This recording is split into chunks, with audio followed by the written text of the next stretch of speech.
Hello and welcome to the Thousand Tales podcast. I'm your host, Connor Logan, and today's episode is a special one. It takes place in the home of my friend Ryan Eriksson, who has become a friend through this musical gathering that we've been hosting in our neighborhood every Friday during the COVID-19 period. I've come to learn that he is a hunter and had many a story to share. Due to the nature of processing this animal during the course of the interview, there's a lot of background noise, but I've done a pretty good job of cleaning it up and making it very listenable. So, sit back and enjoy.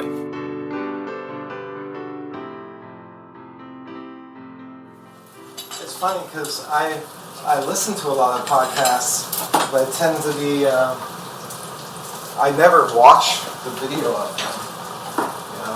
I'll listen to Joe Rogan, and they'll be talking about stuff for, 5 minutes or something like that, and I'll be like looking at some screen together, talking about what's on screen. I don't feel like I'm missing a thing at all, though. No, except when they're saying, bring this up, and then there's some sort of a video of some guy getting punched in the face, yes. And you want to see him get punched in the face, but I don't get to see them get punched. You don't get to with the audio only. You are right. Yeah. So we'll take things up just a slight notch with this. And so what are you cooking? So what we have is a couple pieces of seared elk heart. Oh wow! You saved some of that. I did. How big is the elk heart? This one was about 5 pounds. So pretty big. Actually, it's like almost the size of like a 10-year-old head. I don't think I sent you the photo, but it's a little creepy. Did I send you the photo of the heart? That is awesome. That is like that's very That's very. Who's the main character in American Psycho? Yeah, Patrick Bateman. You know what? That is not the first time that I've been referenced as Patrick Bateman. It's not a bad thing. He's a handsome man in that movie, but he's also very creepy. There's that too. That's the unfortunate addition to it. It wasn't just like, oh, you look like Christian Bale. It's like, you remind me of Patrick Bateman. No, not Christian Bale. Patrick Bateman. Yeah, it's like, God, that's so specific. That is very, very specific. Yeah, that's not, that's funny. That's funny. I like that a lot. Yeah. That's really funny.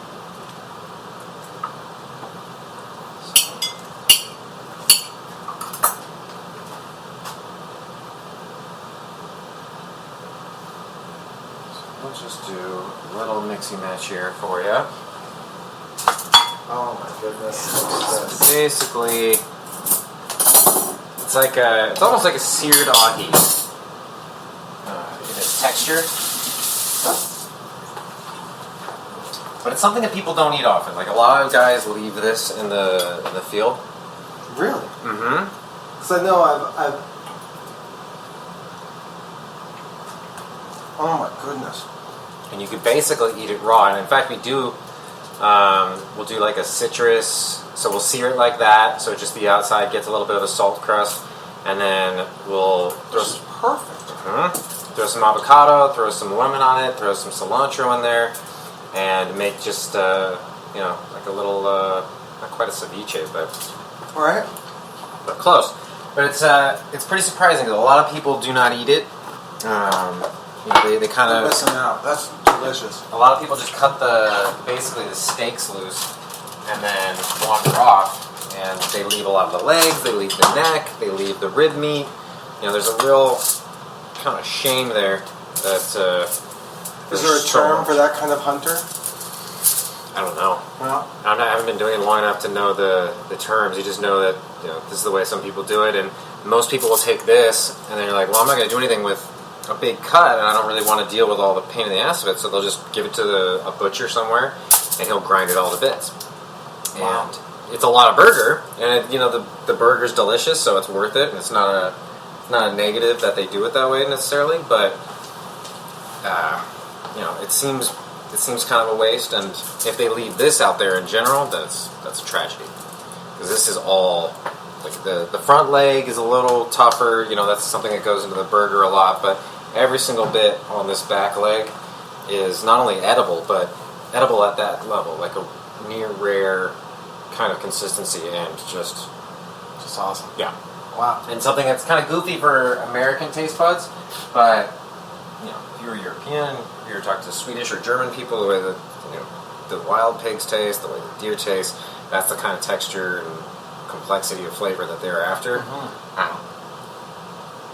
And you think, like, who would throw away a perfectly good heart? So that's our first bite. That was great. Mm-hmm. Honored. So you're gonna have to keep me on track because I'm kind of a rambler. No, this is good. So we have. We'll start off with that. We'll eat something probably before I get into it. So it'll be a little gross. And then we have in here, we have a roast that came off of the other leg, the other back leg, and then we have a bit of the back strap. That's the muscles that go alongside the spine, and that's aside from maybe the tenderloin, that's the part that everybody's the most excited about. Gotcha. Wow. So for people that are a little more finicky, those are the things that are most resemble traditional red meat preparations. But yeah, so this was a pretty young bull elk. He's young and silly enough that he was able to get caught, and it was, it was like, do you want to hear how I want to hear all about it. Tell me about getting out there, what you do, what gear you use, what's your favorite pieces of gear, I want to know all that stuff. I'm a late starter, so I started doing this right before my daughter was born, so I was 32, which is crazy late, and we didn't have mentorship because it's not a family thing. So wow, that's interesting to get into it without like a family friend. Totally relying on Steven Ranello. Like that's these Meat Eaters podcast, Meat Eater TV shows on Netflix. He's an author. He wrote several books, some on animal and American history, some on actual hunting cookbooks, and he's just an incredibly educated, well-spoken guy, but he was born into this. And so he's been doing, ever since he was a kid in Michigan, he's been hunting, and so he's kind of gone through all the phases that people go through where, there's the bloodlust idea. When you're young, you just want to get something. Mm-hmm. And then to his philosophy on it today, which is one part, it's how he wants to feed his family, and two parts is that he realizes that that's the lifestyle that he loves, and that the only way to keep things like this from actually going extinct is to have programs like the hunting model that we have in the States right now. So there's only a couple countries that have ever brought back these big, nearly extinct animals, and that's South Africa and the States, and Canada. And we have this really excellent conservation program where all the money that we're spending on the tags and the guns and the camo and all the silly stuff goes towards the actual habitat restoration, goes towards making sure that the public land has access, that we don't pave it over for mining purposes, that there's a value there that's such and is important to people at such a point that they're not just going to let it go for economic reasons. So you assign a value, you scientifically decide how many animals an area can sustain, you let people sort out the process so that there's not big die-offs. The herd populations have gone healthy, and there was 100,000 of these in 1900 to 2 million today. California's elk species, the Tule elk, there's 2 of them, and they're back to 6,000.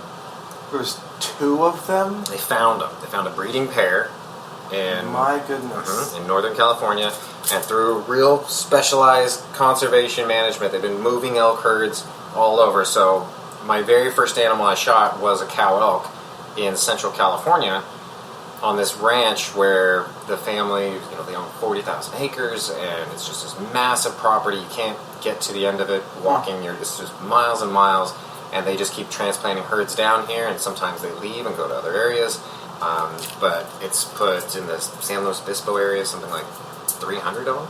Wow. So just from little groups, and that was a big thing. And just listening to this guy discuss the way he does things, it didn't remind me of what I saw when I was a kid, which was a half an hour show, and it was just some guy just arrowing 28 deer in 30 minutes. Right. And it's just all kill shots all the time, and it didn't, it seemed exactly like what I had always thought of it, which was it's a silly practice, it's mean, why kill something, store, and his description of it opened up my eyes to the point where, people don't do it because they're mean, they do it because, one, it's a resource that's out there, it's available to all of us, but two is you can't get it. You can buy some for, like this, if I was to buy it from a farm, would be thousands of dollars. Wow. It can go as high as $60 a pound. Wow. For the high quality cuts. And if you were to buy an elk's worth, it would be, at least based off the price per pound, it would be way too much for anybody to be able to legitimately afford. But yeah, so I listened to him, and I figured I'd give it a swing. I was already interested in it because when I was just growing up as a kid, I was always just fascinated by the idea. I liked the whaling books. I liked Moby Dick. I liked Island of the Blue Dolphins. Mm-hmm. I wasn't really concerned about whether she's going to get reunited with her tribe. I was like, she's going to stab it with its own tusk, like from the elephant seal? I didn't know you could make a spear, so that part was always there. And then at the time that I started, I was just looking into different kinds of consumption things. So, we're eating too much fast food, eating too much meat. The meat's coming from really disreputable sources. Maybe it's poisonous. People are getting sick. And my family in particular has a lot of history of health problems that come from poor diet, poor decisions.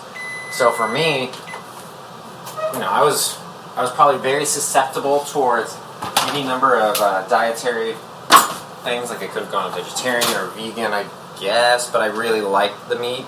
So I don't know if I was ever going to commit to that. I just knew I wanted to feel better and eat better and have something that maybe nobody else has. Right. A lot less people have. No, there's a coolness and a prideness and all of that in accomplishing this. Yeah, and it does make it makes it more valuable to you, not just because you think it's better. I mean, let's be honest. Corn-fed steak is delicious. So it's going to be hard to compete with that in general, but you're less likely to throw it away.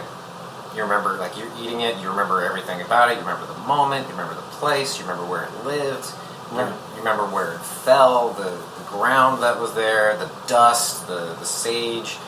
You pick up all these little pieces, and the flavor, and it's a good sign as to you should really pay attention to what you eat. These things taste different because they eat different. And, just like the pigs, if you go hunting a pig, if you get one that comes off a winery, it's going to have a fruity flavor. If you get one that comes from that ranch where I got the elk, they have a lot of pigs there.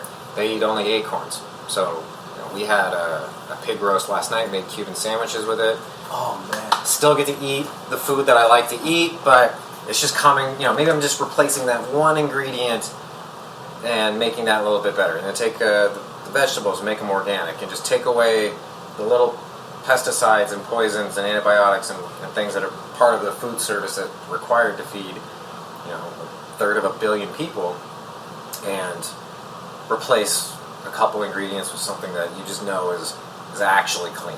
And you know where it came from, and maybe you don't know the beginning of its story, but you were there for the end, and you know it wasn't a steel room filled with blood and feces. It was exactly where they were. Right. And it feels very correct. And when you're cooking it, other people don't quite get it, how important it is, and they're like, we don't have to do this, you don't have to do all this silly stuff, you could just take it to a butcher, but every time it goes out of your hands, and every time you lose a piece or something goes wrong, you cook it improperly, it's a tragedy, because this was yours, and it's been 4 years since I've had an elk.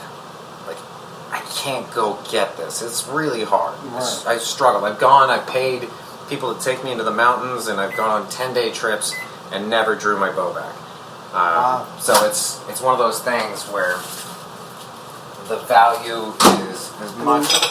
You went out there and it was like day 2.